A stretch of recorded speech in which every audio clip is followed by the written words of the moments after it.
Eu estou assim, muito maravilhado com o que Jesus está fazendo nesses dias, sabe? É poder demais, né? Do que Ele tem feito, do que a gente tem experimentado, visto e vivido, e do que a gente tem ouvido, através de testemunhos de que Jesus está fazendo nesse tempo, nesses dias. É algo maravilhoso. E Jesus, Ele age nas horas que você menos espera. E a mensagem que eu vou pregar agora, nasceu de uma experiência muito interessante. Eu tive o privilégio, graças a Deus, de ir para Chicago, para o Summit. E olha, irmãos, fui muito abençoado lá. Realmente é uma conferência de líderes mundiais, de pessoas que estão fazendo história, né, realmente mudando a história. Mas uns dias antes, eu tive a oportunidade de tirar uns 3 dias para o descanso. E aí então eu estava, como faço toda manhã, me assentei na cabeceira com a pessoa mais importante da minha vida, né, a presença linda, maravilhosa da princesa Tânia Mara. E aí a gente sentou para orar. E aí a gente estava orando. E depois nós fomos ler a Bíblia. No nosso tempo com Deus, dizemos o nosso tempo a sós com Deus a dois. E aí a gente começou a orar. E eu fui ler esse texto e comecei a chorar. Geralmente você não lê um texto chorando, mas eu estava chorando como não costumo chorar, copiosamente. E aí a princesa também, mulher sensível, mulher de Deus, começou a chorar.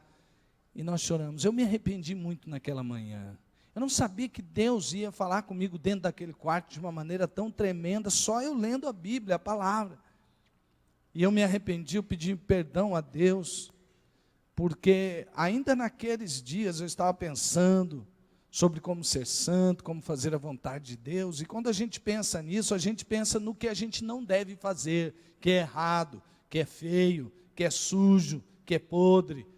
Mas a gente nem sempre se lembra daquilo que a gente está deixando de fazer, que deveria fazer.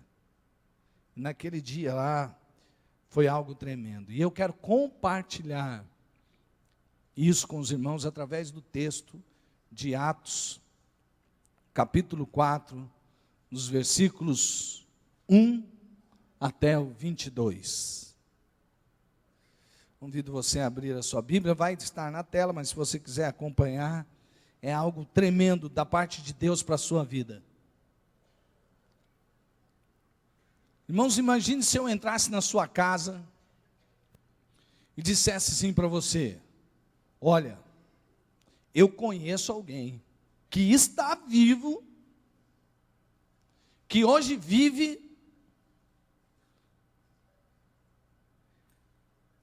que foi morto e que ressuscitou.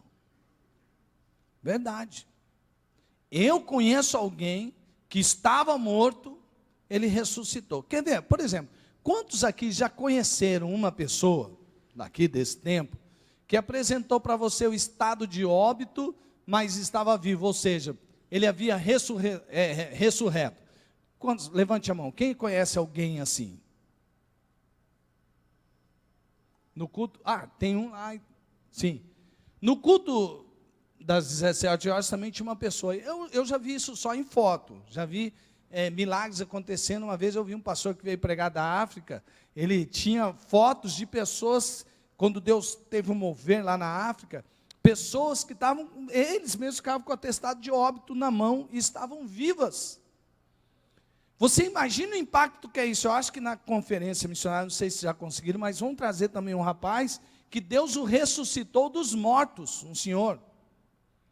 Agora imagine o impacto de uma notícia dessa. Agora pensa, você está num velório, o cara está lá no caixão, acontece que nem na propaganda lá do tigre, né? Quem usa tigre, lembra do cara que vai lá e ressuscita, o pessoal desmaia. Já pensou se alguém ora e a pessoa levanta do caixão?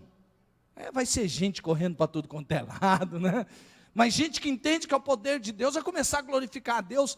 Agora imagina só, você vê isso num velório, Você vê isso no velório. Aí você sai do velório assim, aí você encontra com uma outra pessoa conhecida sua que não esteve no velório. E ele fala assim, ei, tudo bem? Você fala assim, tudo bem, normal.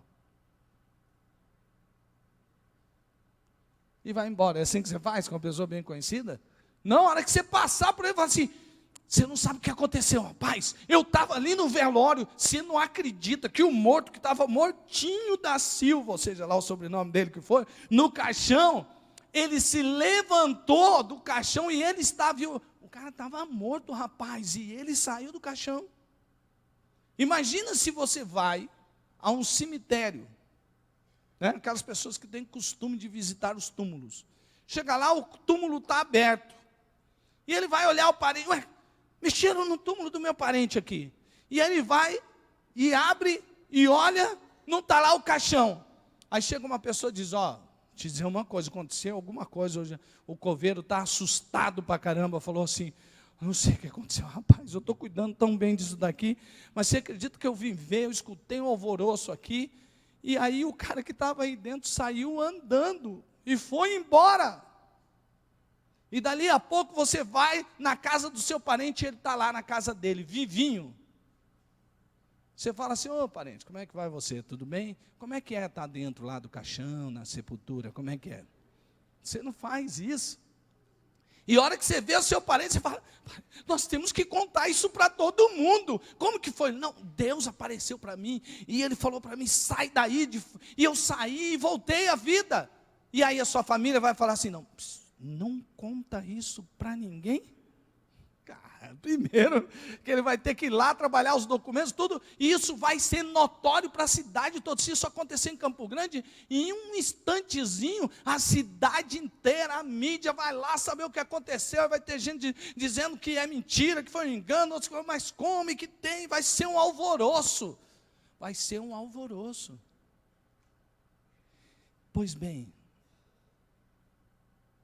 nós vamos ver um texto em que as pessoas estão sendo alvoroçadas por causa de um sinal, por causa de uma cura de um homem, que durante 40 anos ele foi coxo, desde que as pessoas conheciam ele, desde criança.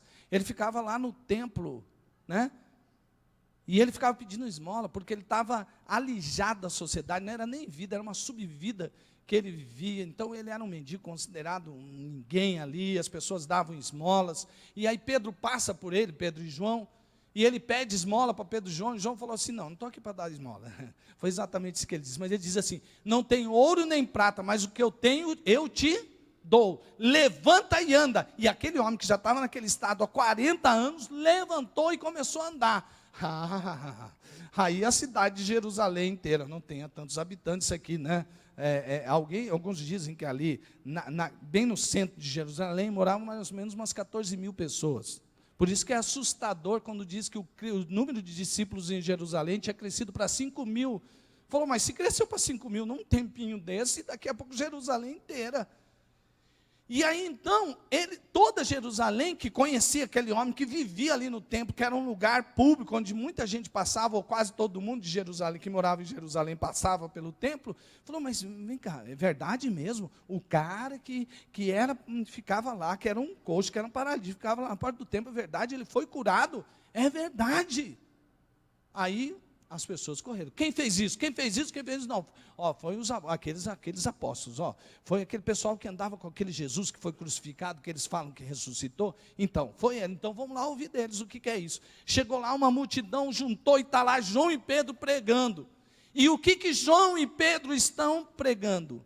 A mensagem dos apóstolos, a mensagem dos discípulos, o didaquê da igreja primitiva. Eles estão pregando que o Jesus ressurreto é o Salvador do mundo. Quantos aqui creem que Jesus ressuscitou? Glória a Deus. Quantos creem que foi Jesus que disse para Lázaro, como a gente estava cantando agora há pouco, ele estava há 4 dias morto. Quem acredita que Jesus disse para ele, vem para fora, ele saiu para fora? Quantos aqui acreditam? Vocês são um bando de doidos, é? Vocês acreditam no Messias que nasceu de uma virgem que ao 3º dia ressuscitou. Isso já basta para vocês serem considerados loucos. Mas a cruz de Cristo é loucura para os que perecem, mas para nós é o poder de Deus. E é a salvação. Jesus ressurreto é o Salvador do mundo. E você tem essa mensagem. Diga para o irmão que está do seu lado, você tem essa mensagem. Diga comigo assim, o Jesus ressurreto. Isso, repita de novo. O Jesus ressurreto é o Salvador do mundo. Amém. Lázaro ressuscitou, a história dele muda a vida das pessoas, mas ele mesmo não muda a vida de ninguém. Se colocarmos agora São Lázaro e fizermos oração para ele, não vai adiantar nada. Mas Jesus ressuscitou e está vivo, e está transformando a vida de pessoas. Quer ver como Jesus está vivo? Quantos aqui foram transformados por Jesus? Levante a mão. Jesus vive. Jesus vive. E tentam calar essas pessoas até hoje. Colocaram fogo nos nossos irmãos na Nigéria. Você acha que eles vão se calar? Porque alguém não está ganhando dinheiro, muito pelo contrário, estão tomando dinheiro, estão pondo ele para a prisão, estão dizendo, você não vai ser nada nesse mundo, você vai ser acabado, nega Jesus, que senão você vai ficar pior para o seu lado. Não nego, então você vai morrer, nós vamos pôr fogo em você. Não nego. Gente, como que uma pessoa pode, no mundo de uma cultura religiosa predominante, ir contra toda uma cultura e dizer, não nego, e morrer pela fé, se esse Deus é morto? Sabe por que eles não negam? Porque Jesus ressuscitou e vive dentro deles. E eles não podem se calar a respeito daquilo que eles viram e ouviram e estão testemunhando. Amados irmãos, nós temos uma mensagem, a mensagem poderosa. Jesus ressurreto é o Salvador do mundo. E o que nós temos feito com essa mensagem? Bom, agora nós vamos olhar um pouquinho para o texto, vamos aprender 3 coisas muito importantes. Nós vamos dizer, diga comigo, Jesus ressurreto é o Salvador do mundo.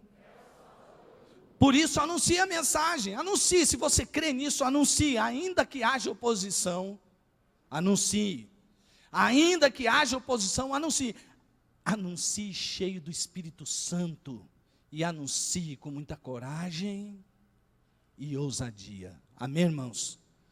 Diga comigo, Senhor, eu me disponho a anunciar a mensagem do Jesus ressurreto, que é o Salvador do mundo. Eu me disponho, ainda que haja oposição, eu, cheio do Espírito, com muita coragem e ousadia, direi, Jesus ressurreto é o Salvador do mundo. Amém, irmãos? Eu chorei por causa de que eu não estou fazendo isso direito. Me arrependi.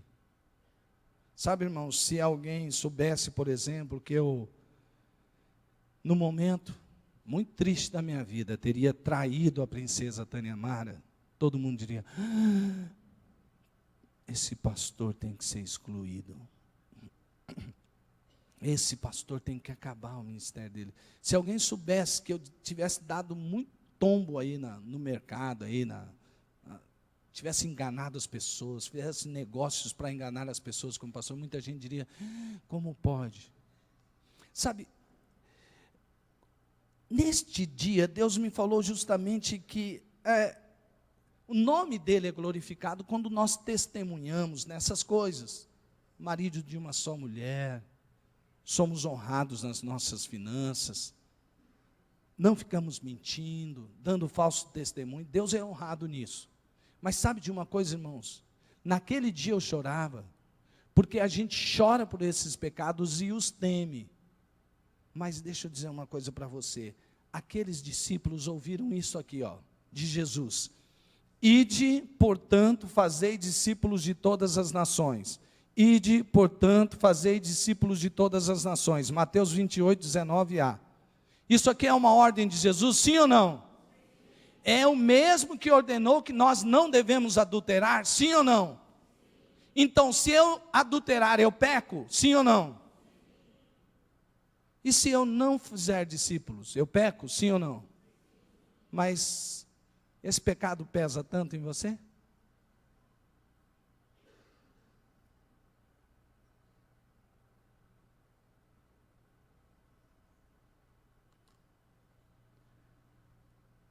Irmãos, o testemunho de um ladrão, que a vida inteira dele foi roubar, fala mais alto do que o testemunho de religiosos, moralistas, que não têm misericórdia das pessoas que estão morrendo sem ter Jesus. Até hoje é contada a história de um ladrão, que a vida inteira dele foi ladrão, mas quando ele estava prestes a morrer, ele olhou para o que estava sendo crucificado ao seu lado, e ele disse: lembra-te de mim quando entrares no teu reino, porque eu sei que você está aqui injustamente, você não fez por merecer, mas eu estou aqui porque mereço. Ele reconheceu o seu pecado e reconheceu que Jesus era rei. E Jesus respondeu o que para ele? Ainda hoje estarás comigo no paraíso.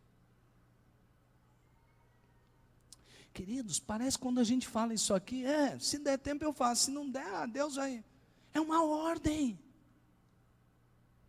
Mas vejam como os apóstolos encararam essa ordem. Então, vamos ao texto, dá uma olhada nisso, ó. Fale de Jesus, ainda que haja oposição, ainda que queiram te calar, colocar a mordaça, dizer que você não pode falar, dizer que você não pode ir, dizer que você não pode fazer isso. Tem muita gente querendo fazer isso até através de leis hoje. Não pode pôr símbolo do cristianismo em lugares públicos, não pode mais ficar usando, não querem colocar uma lei para limitar o uso das religiões na televisão. Querem colocar lei, lá em São Paulo, esses dias eu recebi uma notícia, que nos trens não vai mais poder falar de Jesus, porque os crentes estão causando tumulto social, porque eles ficam falando, pregando, e aí as pessoas querem sair, outras querem entrar, tudo bem, tem que organizar, mas não é por causa disso que vamos achar justificativos. O cara não pode, se eu estou lá no trem, não vou atrapalhar ninguém, começar a falar: ei gente, quero dizer para vocês que Jesus mudou a minha vida, e vai mudar a sua também, se você se abrir para Ele. Vão proibir. Pois é, mas naquele tempo, olha o que aconteceu. Enquanto Pedro e João falavam ao povo, chegaram os sacerdotes e o capitão da guarda do templo, o capitão da guarda do templo e os saduceus. Eles estavam muito perturbados, porque os apóstolos estavam ensinando o povo e proclamando em Jesus a ressurreição dos mortos.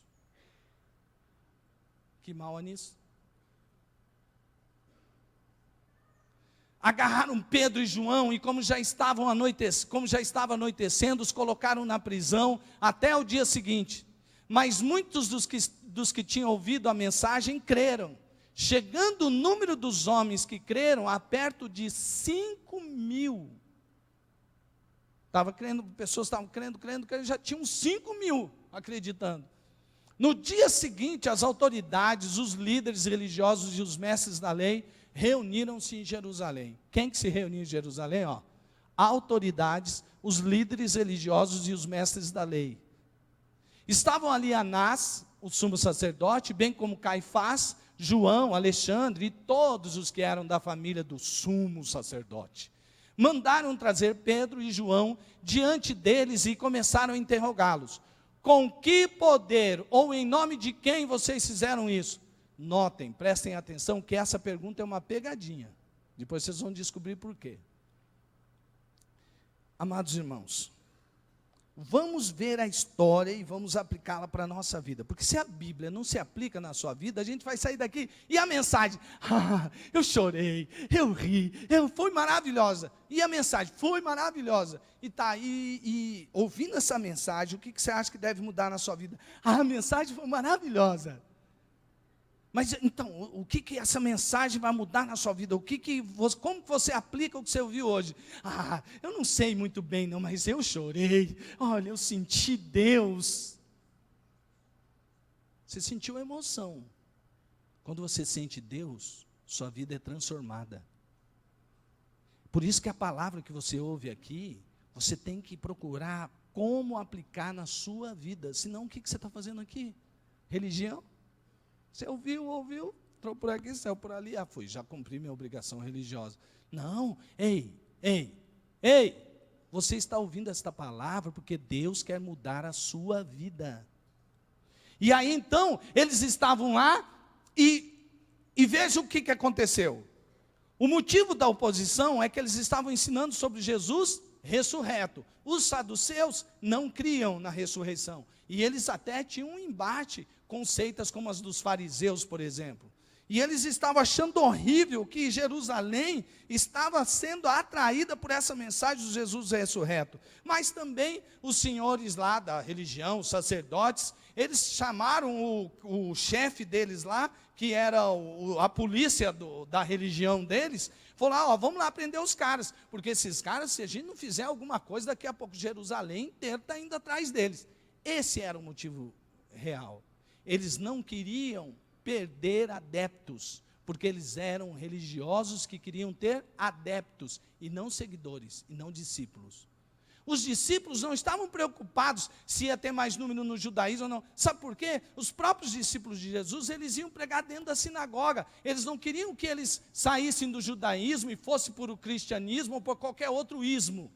Eles queriam que aquele povo cresça em Jesus como o Salvador do mundo, porque Ele é o enviado de Deus. Se eles continuassem se chamando judeus, fariseus, saduceus, mas desde que eles percebessem que aquela escritura que eles mesmos estudavam, porque no Sinédrio, que nós vamos ver a seguir, que é essa turma aí do Anás, Caifás e tal, estavam lá os escribas, que eram os doutores da lei. E eles conheciam a palavra, só que eles não a interpretavam segundo o Espírito, por isso eles não reconheceram que Jesus era o Filho de Deus.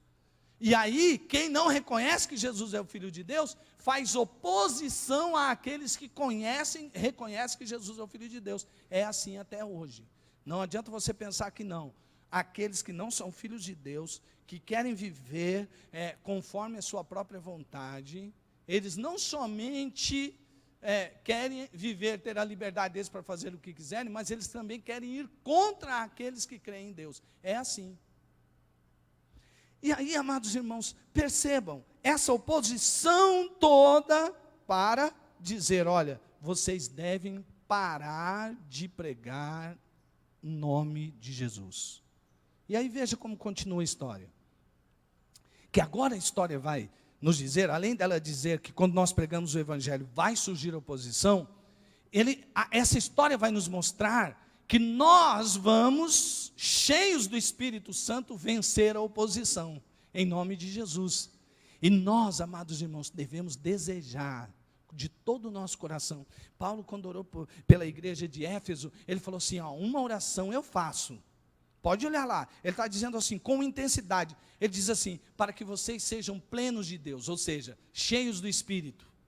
E ele diz, por esta causa, eu me coloco de joelhos diante do Criador dos céus e da terra. Ele está ali de joelhos, ele está dizendo com muita intensidade, porque para o judeu se ajoelhar era uma coisa muito intensa que ele queria orar, e ele dizia, e uma coisa eu peço por vocês, que vocês sejam cheios do Espírito Santo. E sabe, nós devemos orar e pedir a Deus, Deus, eu quero ser cheio do Espírito Santo. Quantos aqui querem ser cheios do Espírito Santo?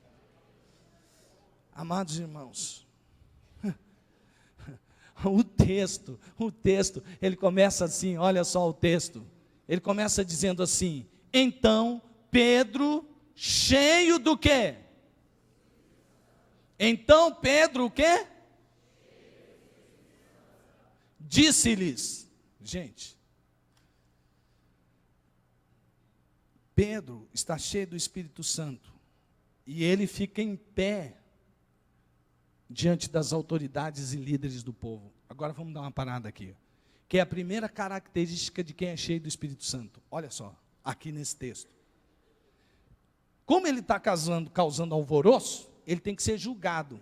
E a polícia da religião tem que ir lá. Aí vai o Sinédrio, que é o Sinédrio seria assim, tipo assim, como se fosse o Tribunal de Justiça de Mato Grosso do Sul. Os desembargadores estão lá. E eles fazem assim, tipo um semicírculo. Ficavam lá o sumo sacerdote, o chefe da guarda do templo, os doutores da lei e tal. E está lá. Aí eles colocam, na ponta do semicírculo assim, eles colocam os que estão sendo julgados. Então está João, Pedro, e não se sabe por qual causa que ele não está sendo julgado, mas está lá o homem que foi curado. Eu acho que eles tiraram a porta e falaram, melhor esse homem não ficar aparecendo por aí, que cada hora que esse homem aparece, é gente perguntando, ué, o que aconteceu com você? Você está andando? Aí ele conta a história e todo mundo quer saber desse tal de Jesus. Mas aí, então, ele está lá. Estão lá os dois. E Pedro diz assim, autoridades e líderes do povo. Pedro, não, peraí, peraí. Lembra-se de uma fogueira na história da vida de Pedro? Lembra-se de uma escrava? Lembre-se de quando Jesus foi sendo crucificado? Você se lembra? Você se lembra de Pedro? O Pedro que falou para Jesus assim, Jesus, nem que todos te abandonem, eu porém jamais. E Jesus disse o que para ele? Uma coisa eu te digo, antes que o galo cante, você vai me negar por 3 vezes. Tá bom. Pedro, o valentão, que tirou a espada e cortou a orelha do soldado. E ele, não vem para cima do meu mestre, não. E Jesus falou, não é assim, Pedro, não vai ser por aí. Pegou a orelha do soldado e puf, colou. Não sei não pôs mão, não sei, sabe. Aí ele pôs lá, gente, você entende o que é isso? Pedro está lá, todo cheio de coragem, mas de repente, o cerco vai se fechando. Os guardas prendem Jesus, e todo mundo está assim, Jesus é preso, já sabe que ele vai ser crucificado, e Pedro está lá se aquentando na fogueira, porque Jerusalém é frio à noite, ele está lá. E aí uma escrava, uma o quê? Uma? Não é um desembargador, não é um juiz, não é alguém que tem autoridade, é uma. Olha para ele e fala assim, ei, você é um deles. E o que ele faz? Nega. Depois ela insiste, o que ele faz? Gente, uma fogueira é um negócio informal. Os caras estão ali em volta da fogueira, tem uns caras lá, ó, assando um peixinho, o outro conversando, ninguém está prestando atenção em nada. E Pedro nega Jesus porque ele está com medo, diante de uma escrava.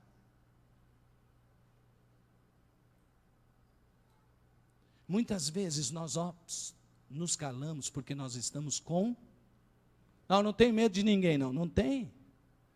Se você for perder um grande negócio, se for perder um grande dinheiro, qual é a pressão que você sofre?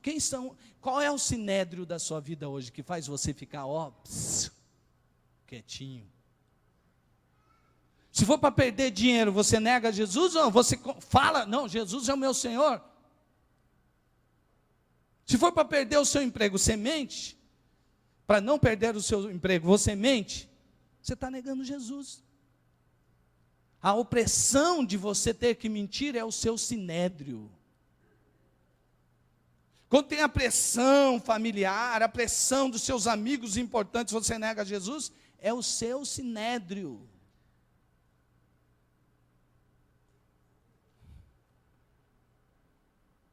Eu estava naquela manhã chorando, primeiro por dizer assim, puxa, como Deus transformou Pedro e como ele era ousado, ele não parava de falar, esse cara tinha acabado de falar, os caras tinham acabado de falar para ele, não fala, que senão você vai ter problemas. Ele ia lá e falava de novo. Mas que cara insistente. Só que agora o Pedro não é mais o Pedro que estava ao redor da fogueira, porque veio sobre ele o Espírito Santo. E agora ele é um homem batizado com fogo e com Espírito. E aí, batizado no Espírito Santo, eles ficam em pé e não temem mais os homens. Sabe por quê? Quem é cheio do Espírito não teme poder humano nenhum.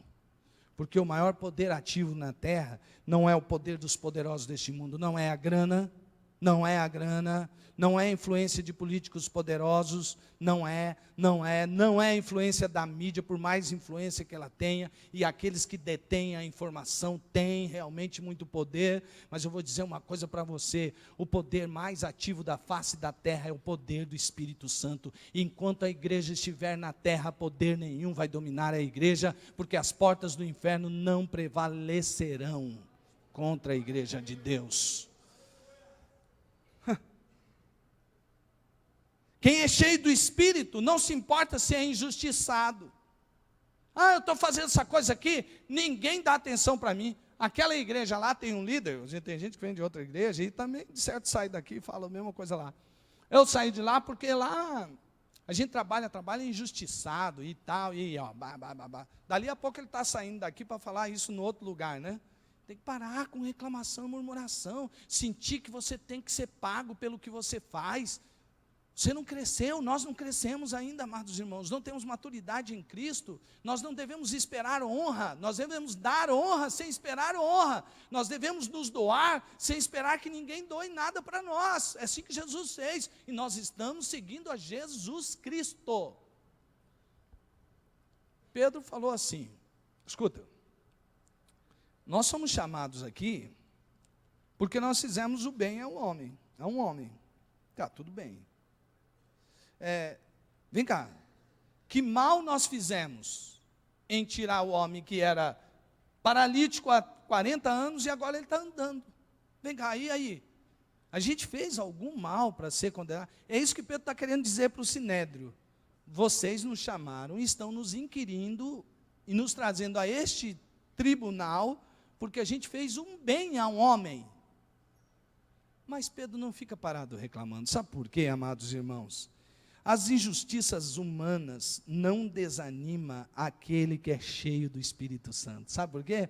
O eu dele já foi crucificado. Ele não está nem aí. O meu eu não vivo, não mais eu, mas Cristo vive em mim. Se quiserem falar, eu não vou me defender. Para a gente que é cheio do Espírito Santo, a glória sempre vai para Deus. Porque lembra que eu te falei que tinha uma pegadinha quando ele falou, no nome de quem ou no poder de quem vocês fazem isso? Deixa eu lembrar uma coisa que talvez não esteja no contexto da sua cabeça, eu preciso explicar.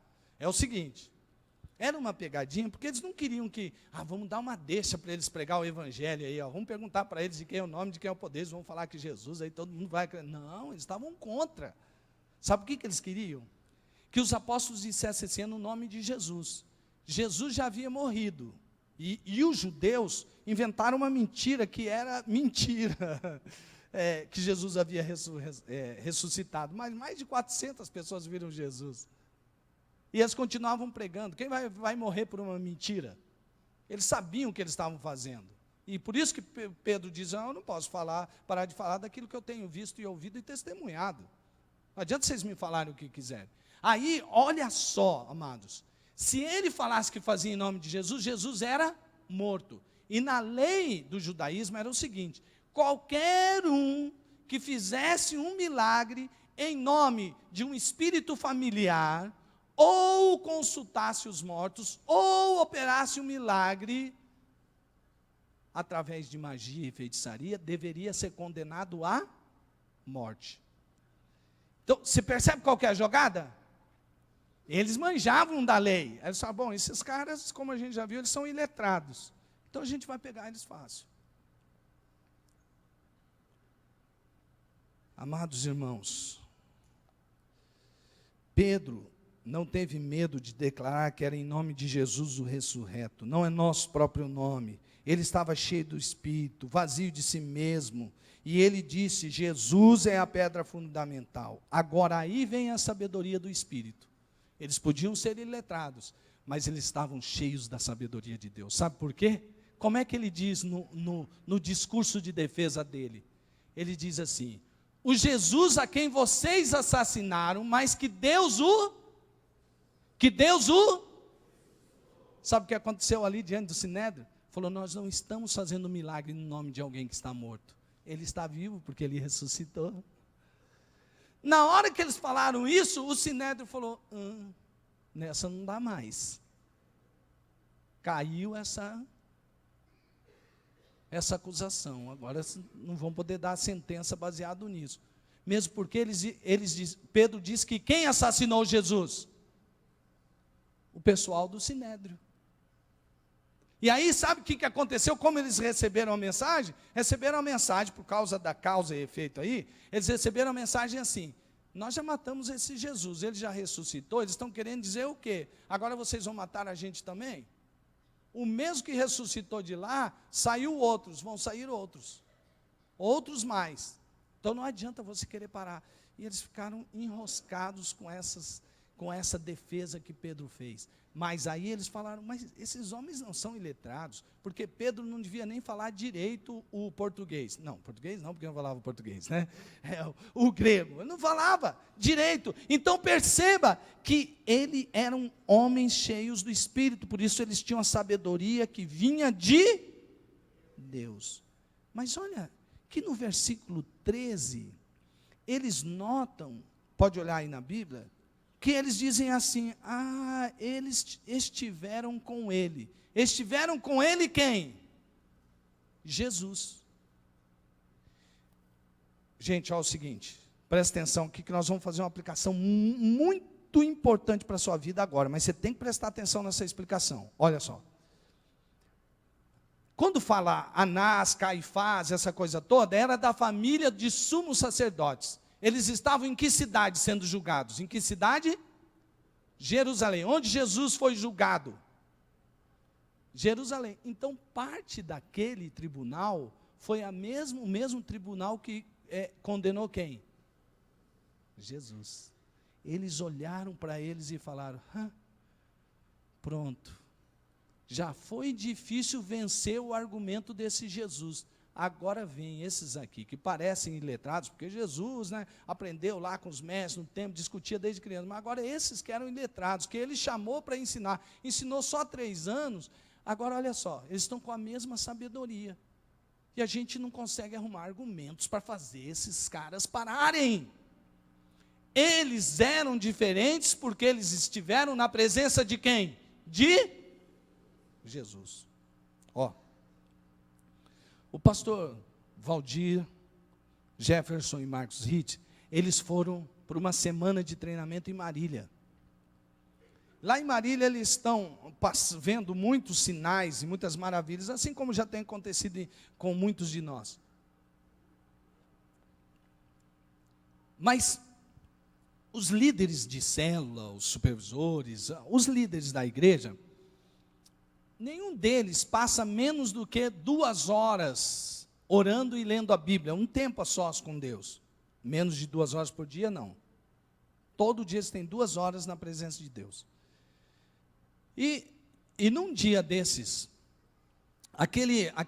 o pastor de jovens deles, estava saindo do momento a sós com Deus, e o Espírito continuou falando ao coração dele.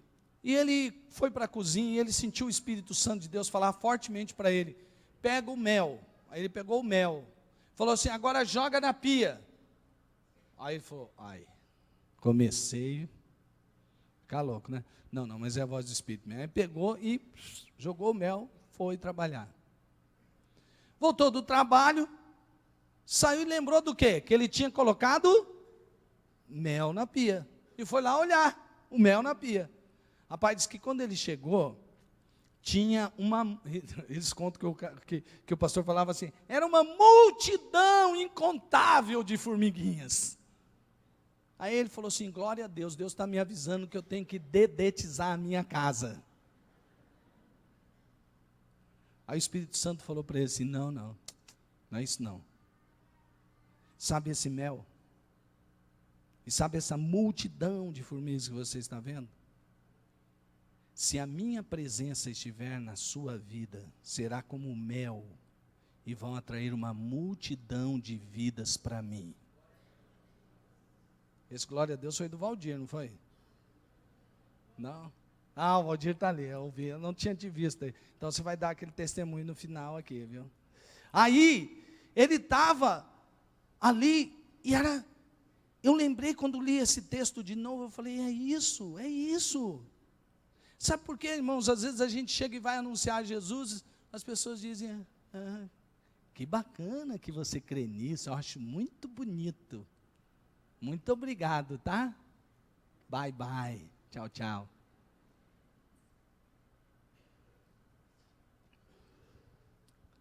Amados irmãos, nós precisamos nos esvaziar de nós mesmos para sermos cheios do Espírito. Um principiante perguntou a um pastor já mais velho, aliás o pastor perguntou para ele, escuta, O que é que eu preciso ser feito para ser cheio do Espírito? Ele disse, eu tenho que orar bastante. Ele falou, faz parte. O que mais? Aí ele diz assim, eu tenho que ler bastante a Bíblia. Faz parte. O que mais? Jejuar, jejum. Faz parte. Mas ele viu que o pastor não empolgava, ele perguntou, vem cá, o que é preciso ser feito de mais importante para ser cheio do Espírito? Ele disse assim, estar vazio de si mesmo. Porque o Espírito não pode encher você enquanto você estiver cheio de si mesmo, da sua própria vontade. Você achando que tudo é na força do seu próprio braço. Você está se acabando assim do jeito que você está. Você está indo tudo na força do seu braço, você vai se acabar, vai chegar no fim, e a hora que for chegando mais perto do fim, você vai dizer, para que valeu? De que valeu? Vai ter gente querendo te animar, não, valeu muito, tal, mas você mesmo lá no fundo vai falar, não valeu mesmo. Nós precisamos voltar a ser como aqueles irmãos da igreja primitiva, que eles estavam ali vivendo o evangelho verdadeiro, e eles estavam cheios do Espírito Santo, amém, irmãos? E agora, para terminar, olha, nós vemos aqui, peraí, acho que já passou aqui, devo ter apertado sem querer, tem que ter muita coragem e ousadia, é verdade, porque às vezes você se vê de um jeito, mas Deus está te vendo de um outro jeito. Você é forte em Cristo Jesus, você é forte, no poder do Espírito Santo, você pode todas as coisas. Diga comigo assim, eu posso todas as coisas naquele que me fortalece. Amém, irmãos? Veja só a continuidade. Vamos ler, vamos terminar, vamos orar, vamos buscar a Deus. Veja só, vendo a coragem de Pedro e de João, vendo o quê? A coragem. Tem algumas traduções que traz, vendo a intrepidez, né? De Pedro e de João, e percebendo que eram homens comuns e sem instrução. Deixa eu dizer uma coisa para você, meu amado irmão. Creia que Deus pode te usar, apesar de suas limitações. Não fique com medo. Não vou sair, aí as pessoas vão começar a me perguntar. E se eu for falar de Jesus, me pergunta uma coisa, eu não sei responder, eu vou passar vergonha. Não vai.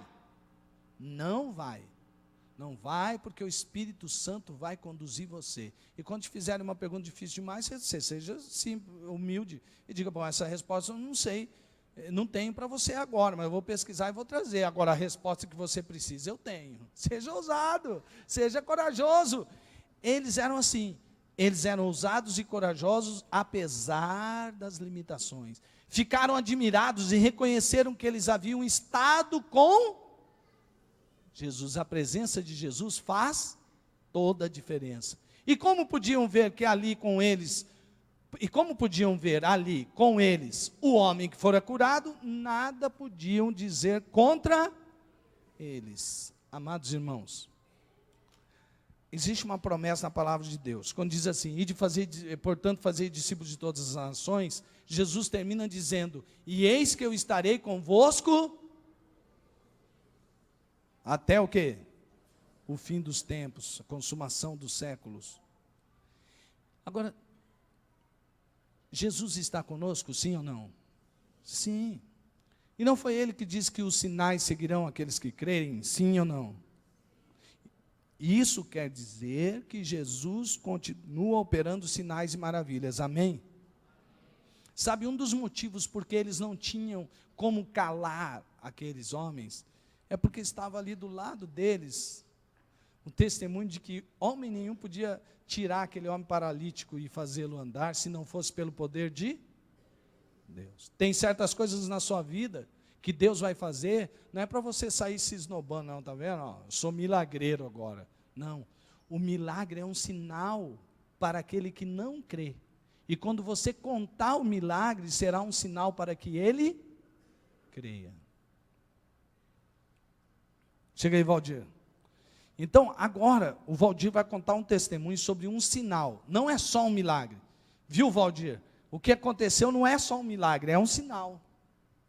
Por quê? Porque ele mesmo aprendeu, quando o pastor disse, agora vai e faz, que é o quê? Isso é um sinal que você pode acreditar nos milagres de Deus e que eles podem se repetir na vida das pessoas. Conta para nós.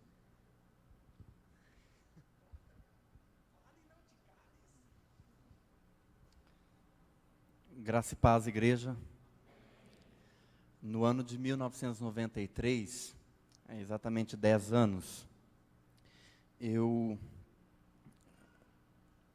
comecei a ir ao médico por conta de que adquiri uma lesão por esforço repetitivo, por conta da Libras, em que eu atuava como tradutor e intérprete, e foi piorando o meu caso, e desenvolveu uma tendinite também. E durante muitos anos eu interpretava com muita dor. Já chegou momentos na interpretação que meu braço deslocou aqui na frente. Eu fui fazer vários exames. Quando eu fiz 1 ano de acupuntura, eu fiz muitas sessões de fisioterapia. E em um tempo ocorreu de quando o Dr. Expedito fazia acupuntura comigo, o meu braço começou a vazar pus, de tão inflamado que ele estava. Saía pus do meu braço.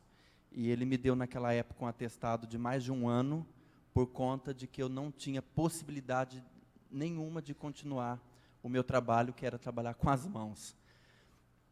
E eu vim para Deus e falei: Senhor, eu não sei o que vou fazer, mas eu não aceito isso. Eu estou te servindo, eu estou na tua casa e eu não vou abrir mão de fazer, de pregar o evangelho aos surdos por conta dessa lesão, porque eu creio que o Senhor pode fazer mais.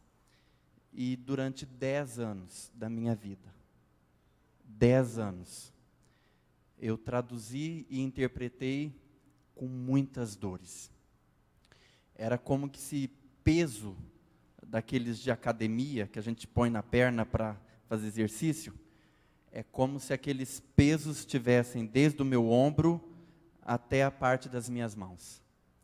E eu sofri isso intensamente. Quando foi agora nesse congresso, aliás, antes do congresso, a igreja já estava orando por mim e eu estava num processo de transição de ministério. E quando eu estive em Marília, eu sento na primeira fileira e eu comecei a escrever tudo o que os pastores diziam. E era 2 horas cada pregação, e era de manhã, tarde e noite. Somando 6 pregações, eu havia escrito já 70 páginas, e naquela manhã, ainda era quinta-feira, eu não aguentava mais escrever, por conta da ler. E meu caderno caiu no chão, e meu braço tremia, e eu comecei a chorar de dor. E nesse momento o pastor trouxe uma palavra, e muito usado por Deus. Ele disse que quando a gente cumpre o ID de Jesus, e nós estamos fazendo discípulos, nós temos autoridade em Deus para reproduzir no século 21 aquilo que é plano de Deus e para a igreja, as igrejas estabelecidas nas casas, o poder de Deus operando nas casas, nos lares, nas células, por meio do discipulado, e que no meio desse mover de Deus para esse tempo, Ele restauraria os sinais, os prodígios e os milagres que nos acompanhariam, fazendo discípulo e reunindo nas casas, e que nós ministraríamos, e que nós, povo de Deus, teríamos autoridade em Jesus para fazer os sinais que foi entregue à igreja, que é para a igreja. E eu falei: Deus, eu quero para a minha vida a cura.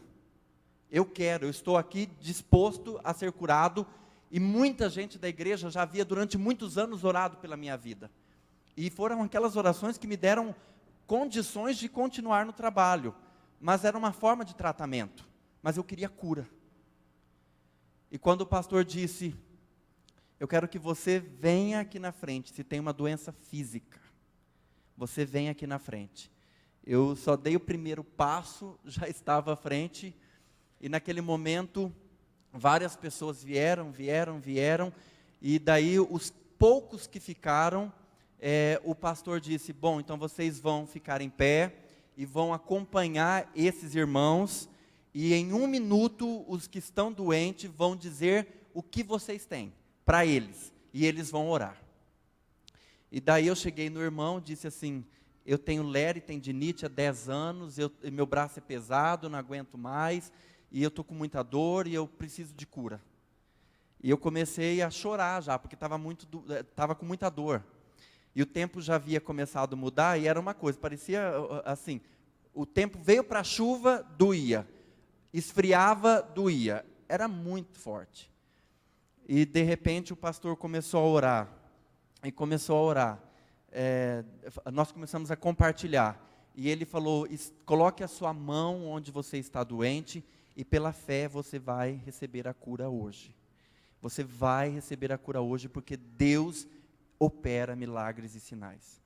E eu ali na minha condição, eu me ajoelhei diante de Deus, eu não quis nem ficar junto com o irmão, assim, porque eu estava muito cheio de dor, eu me prostrei no chão, e meu braço veio por terra assim, e eu comecei a chorar, e de repente o irmão começou a orar, a igreja começou a orar, e levantaram um clamor, e começaram a pedir de Deus uma cura, uma restauração, que fosse para sempre, na vida de cada um de nós, e de repente meu braço começou a pesar, e nessa hora é que veio algo sobrenatural. A igreja foi invadida por algo sobrenatural. O fogo de Deus desceu, a glória de Deus veio, nós começamos a ver uma ação, um vento que soprava favorável a nós. Os nossos corações se abriram, nós nos rendemos, nós nos prostramos, nós nos humilhamos, nós pranteamos, nós gememos de dor, porque foi um dor liberado no corpo.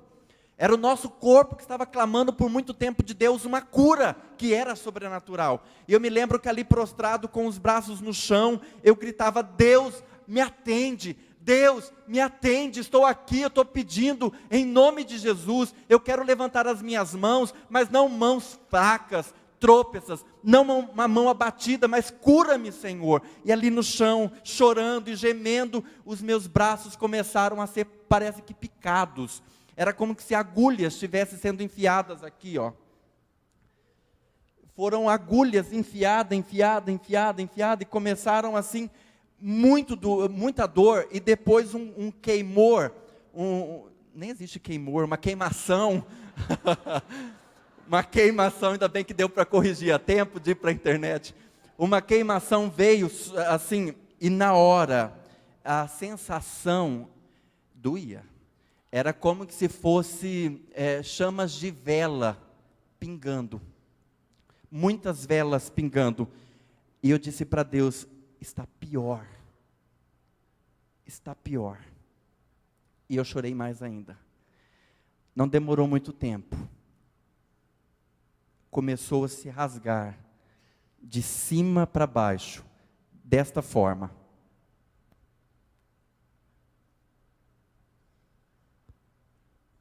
E eu senti, tirando de mim, como se fosse uma luva, aqueles pesos que estavam sobre meus braços, caíram diante do altar naquela manhã. E eu levantei os meus braços. Há 10 anos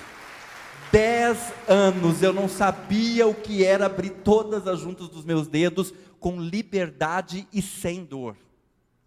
E Deus me curou para a glória do nome dEle.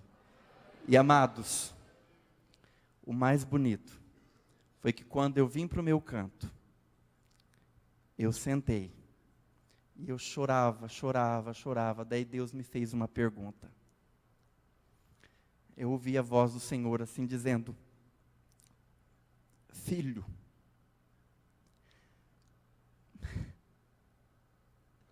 quando eu te chamei para a obra, acaso você tinha dor? Eu disse, não, Deus. Eu não sentia nenhuma dor. E naquele momento Deus disse para mim, assim eu serei contigo. Eu renovo todas as tuas forças para este novo momento que eu tenho na tua vida. E para esse novo momento eu te estabeleço com muita força para que você comece, e a força deste momento vai ser tão conhecida como a da primeira fase. Você virá renovado para a minha obra. Igreja, há poder no nome de Jesus. Há poder no nome de Jesus. Ele é Deus que salva, Ele é Deus que cura, Ele é Deus que faz e refaz. E a palavra do Senhor diz que Deus, Ele faz a ferida e Ele a ligará, Ele nos revigorará e viveremos diante dEle. Aleluia. Obrigado, Valdir.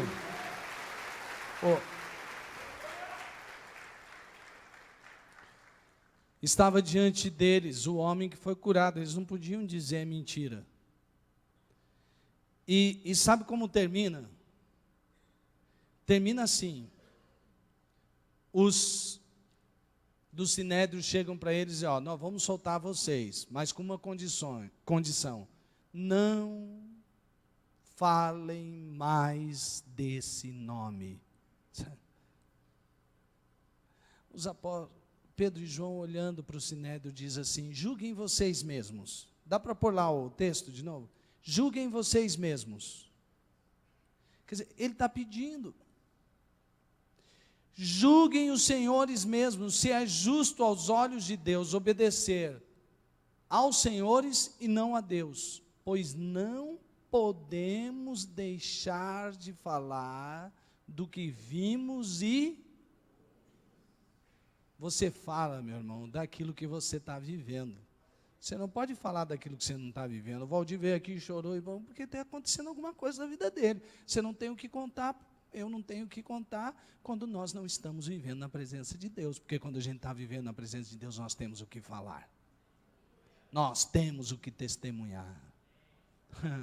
Ah, como temos, amados irmãos. Eu olho para um lado da minha vida, eu vejo a mão de Deus. Olho para o outro lado, vejo a mão de Deus. Eu vejo nas coisas que parecem que não estão se resolvendo. Depois que se resolvem, eu vejo a mão de Deus mesmo na hora que eu achava que a mão de Deus não estava lá. E a mão de Deus? Eu quero convidar você agora a orar no lugar onde você está. Não convidar você aqui para vir na frente, porque eu acho que teria que vir todo mundo para frente. Mas do lugar onde você está, feche seus olhos agora.